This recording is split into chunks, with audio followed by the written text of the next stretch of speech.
To Big Boss, our first day, J-Lo. I'm so happy. బాగా excitement feel అవుతుంది.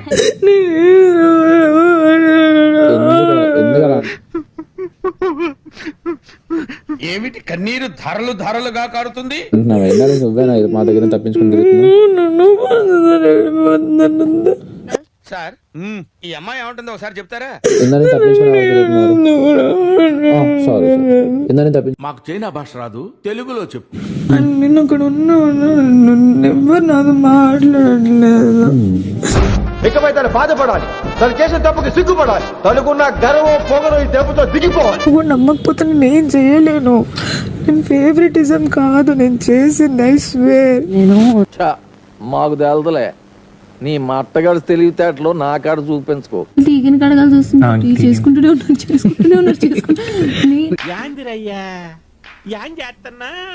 నిశ్శబ్ద యుద్ధం. నిశ్శబ్ద యుద్ధం ప్రతి ఇంట్లో రాత్రులు జరిగేదే. అర్థం కావట్లేదు మీకు. దాని నుంచి ఏమన్నా అన్నా? సారీ చెప్పెళ్ళు నువ్వు. నేను నిన్నేమన్నా అన్నానా? నువ్వు నా మీద అరిచావు. ఏంద్ర బాబుజీ ఇదే? ఏంది టార్చర్ మనకే? అసలు నువ్వు నా మీద ఈ రోజు అరవకూడదు, రేపు అరవకూడదు, ఎల్లుండి అరవకూడదు, కోతులు ఎల్లుండి అరవచ్చు. సరే సారీ.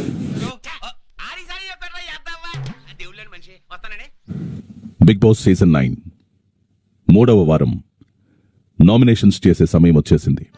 మీలో మీరు కొట్టుకొని చావండి. మొదలు పెట్టండి. మీరు చేసే 5 నామినేషన్లలో తప్పనిసరిగా ఒకరు టెనెంట్ అయి ఉండాలి. లైఫ్ అండ్ డెత్ సిచ్యువేషన్ వచ్చేసిందిరా. మన ముగ్గురులో కూడా చచ్చిపోయినా పర్లేదు, మిగతా ఇద్దరు సంతోషంగా ఉంటే చాలరా. మీ ఇద్దరులా ఒకడెవరో డిసైడ్ చేసుకుంటారా? ఫస్ట్ నేను I will go with Sanjana. ఎప్పుడైతే కెప్టెన్ అయ్యారో, కెప్టెన్ అయిన ఇమీడియట్ నెక్స్ట్ సెకండ్ ఆమెలో కొంత ఈవిల్నెస్ కనిపించింది. నాకు కూడా సంజన గారే. నాకు కూడా ఒక పాయింట్ సర్ది ఉంది, ఎందుకంటే అహం ఎక్కువ. గాడ్ మీద ఏ పాయింట్స్ లేవు. నేను సంజన గారి మీద నామినేట్ చేయదలుచుకోవట్లేదు. ఏమిటయ్యా నీ ప్రాబ్లం? నువ్వు ఒక్కడే కాదన్నావు, లోపల నీలో ఉందా దానిలో ఉందా? మనలో ఉంది. ఆవిడ ఎవ్వరి మాట వినరు, ఆవిడికి నచ్చిందే చేస్తారు, ఆవిడికి నచ్చినట్టు ఉంటారు. అంతే.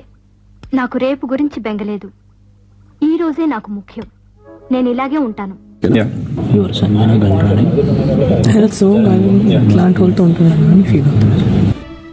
వాళ్ళంతే సార్, ఇళ్లే విశాలంగా ఉంటాయి, ఇక్కడ చాలా ఇరుకు సార్.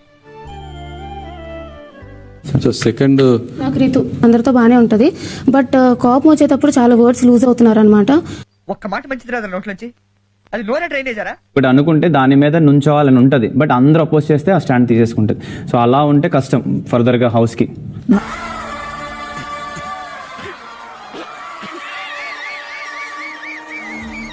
నాకు రీతు దగ్గర అబ్జర్వ్ చేసినప్పుడు ఇప్పుడు కూడా అనిపిస్తుంది, నేను బయట కూడా ఇంతే, నేను చిడిమాటి అలుగుతాను, నన్ను వచ్చి బొజ్జగించాలి.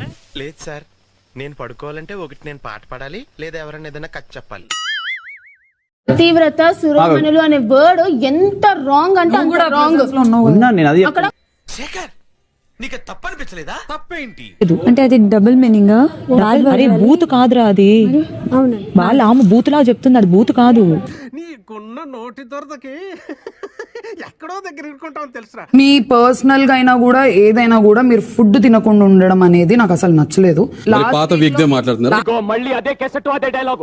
లాస్ట్ అండ్ ఫైనల్ గా చెప్తున్నాను, మీకు కంటి ముందు జరిగేదే మీకు కళ్ళు మూసిపోయింటాయి. పొరలు రీతు విషయంలో కళ్ళు మూసిపోయింటాయి. మీరు వెళ్ళి తీసుకెళ్లి చాక్లెట్ ఇచ్చి నీ కెప్టెన్సీ ఇలాంటి లత్కోర్ పనులు చేయను, అర్థమైందా? ఏమయ్యా ఇందాక మాట్లాడుతున్నప్పుడు మధ్యలో ఇలాంటి లత్కోర్ పనులు అన్నావా? ఫ్లోలో ఏదైనా వచ్చి ఉంటుంది. ఫ్లోలో కొన్నిసార్లు బూతులు కూడా వస్తూ ఉంటాయి. అది అది లత్కోర్ పని. మరి ఏంటది కనపడదా? ఇప్పుడు నేషనల్ టెలివిజన్లో ఏం జరుగుతుంది? మీరు చూసుకోండి. ఆ పెద్ద గోళ మధ్యలోకి నన్ను లాగదు. చెప్పలేదు. ఈ డబుల్ స్టాండర్డ్ అంత నోరు తెరవక ఫ్లైట్ దూరిపోతుంది. టైప్ మాట్లాడింది తప్పేం కాదు, అది బూతా పెట్టుకొస్తారా? బూతా ఇది. ఇతను ఎవరు బూత్లు మాట్లాడుతున్నాడు? జో నువ్వేం పట్టించుకోకూడదు పెచ్చ. నాక నీకే. మీరు జోకులు వేస్తే పక్కోలు తీసుకోవాలి, పక్కోలు మీ మీద జోకులు వేస్తే మీరు అస్సలు తీసుకోరు. మీరు భగవద్గీత అట్టేసుకున్న బూత్ బుక్ లా ఉన్నారండి. ఇప్పటి వరకు మీరు టెనెంట్స్ చేసిన నామినేషన్స్ చూశారు, మాట్లాడినంత మానిటర్లో చూసా. కానీ వాటిని మార్చే శక్తి ఇప్పుడు నేను మీకు ఇస్తున్నాను.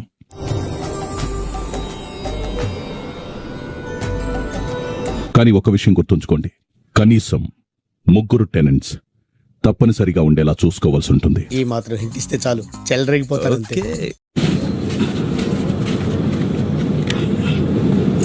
Thank you thank you thank you అందరికి thank you. Thank you thank you. ఏం చెప్పగలను ఎంతకన్నా? మీరు ఇంకా కొంచెం గేమ్ ఇంప్రూవ్ చేసుకోవాలి, మీరు ఇంకా గేమ్లోకి రాలేదు అని అనిపిస్తుంది అని చెప్పేసి గ్రూప్ మొత్తం డిస్కస్ చేసుకోవడం జరిగింది. No option left for me. వాళ్ళ సంగతి నాకు అనవసరం. నేను తప్పు చేసిన నువ్వు నమ్ముతున్నావా? నమ్మకం ఏం చేయాలి? ఒక ఇద్దరితో ఉంటావు, అక్కడే కూర్చుంటావు, వాళ్ళతోనే మాట్లాడతావు, వెళ్ళిపోతావు, తింటావు, పడుకుంటావు. ఇది టూ మచ్ సార్. వెటకారం కాదు, సీరియస్. తిన్నామా పడుకున్నామా తెల్లారిందా. ప్రియా మాట్లాడే కొన్ని మాటలు అందరిని ఇబ్బంది పెట్టాయని చెప్పేసి చెప్పుకుంటూ వచ్చారు.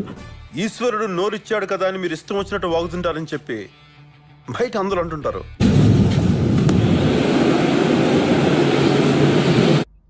నెక్స్ట్ వేసేది నిన్నే. ఆర్గ్యుమెంట్ చచ్చిపోయి పడిపోతే కూడా మీ ఆర్గ్యుమెంట్ అయితే ఆపదు. ఇది నువ్వేం అనుకోవద్దు బాబు, ఒట్టి వసపిట్ట.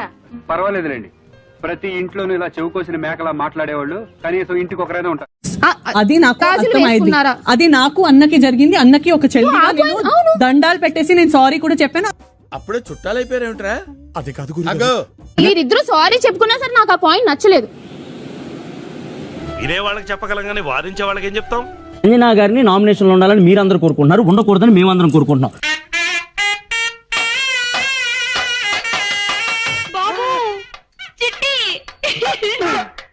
పవన్, కెప్టెన్ అయిన కారణంగా నేను మీకు స్పెషల్ పవర్ ఇస్తున్నాను.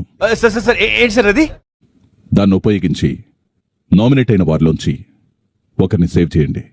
నరసింహ, వెళ్ళి నా కోడల్ని తీసుకురా.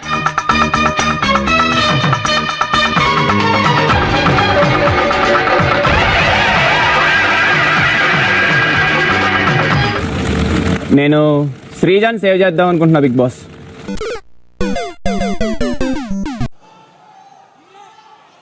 నీ పేరు చెప్తాను అనుకున్నావు కదా, విష్ణు.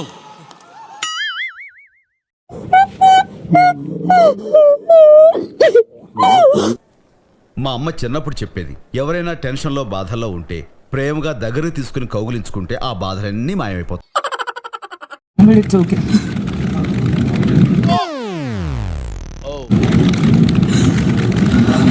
చౌర్గా ప్రతిదానికి ఏడుపు ఒకటి. ఆ ఏడ్చేది ఇంటికి